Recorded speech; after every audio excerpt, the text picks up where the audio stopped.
What makes and these are pretty broad questions and hard to answer in a very short time, but what makes a business investable, scalable, and saleable?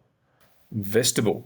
Well, as a financially motivated investor, and I hope most are, you sort of want them as opposed to other motivations. We need to make a return. So there's lots of ways we can deploy capital out in the market out there. We have to understand that if we put in X into the front of this generally portfolio of businesses, you'd like to think everything you pick will work, but no one's that good.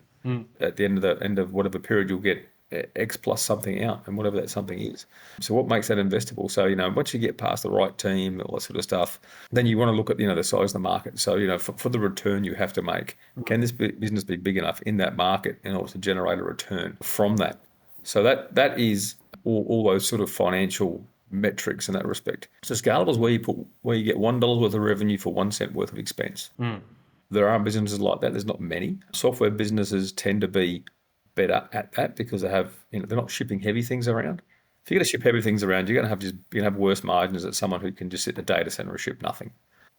Scale is an often misunderstood or misapplied term, I think, to be honest. And everyone's got a bit of a different view on it. I'm a software investor. I met a chap once who had I'm going to hide his identity because he told me some numbers, but he had an XYZ business.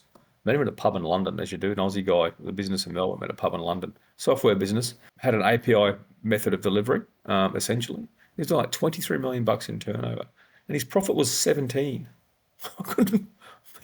That's just off the charts, right? Yeah. So that's probably the pinnacle in the ratio of what software can do. That's for sure. The last one, saleable. Was it saleable? Yes.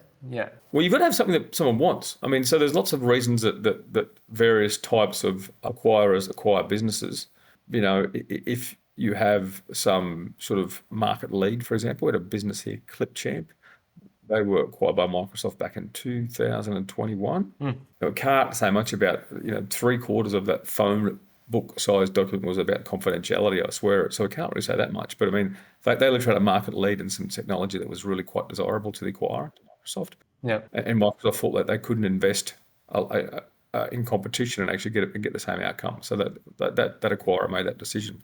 So what makes them saleable? So what makes a sale fall over? I suppose is if you have done irresponsible business.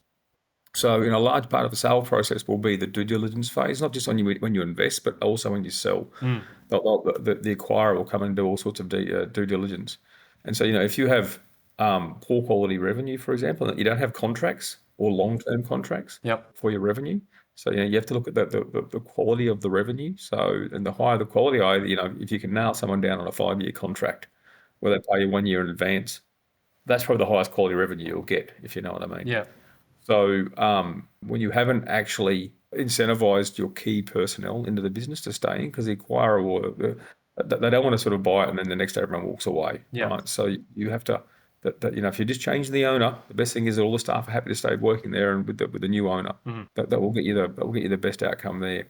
Oh, there's a ton of things I could run through. If you've ever seen a due diligence list from an M&A, the thing goes for forever. Yes. So there's a bunch of things that people care about. But then for the most part, they ask a bunch of questions because they're trying to drive your price down too, right? So if they do want to get you, they'll ask you every question under the sun, and they'll find something that doesn't really matter to the quality of the business, but doesn't look good anyway, and they'll just use that as a foil to try and beat you down on price, right? So for the most part, and if you run a good ship-shape business where you as the owner manager, for example, can be replaced without the business faltering, that will make you saleable.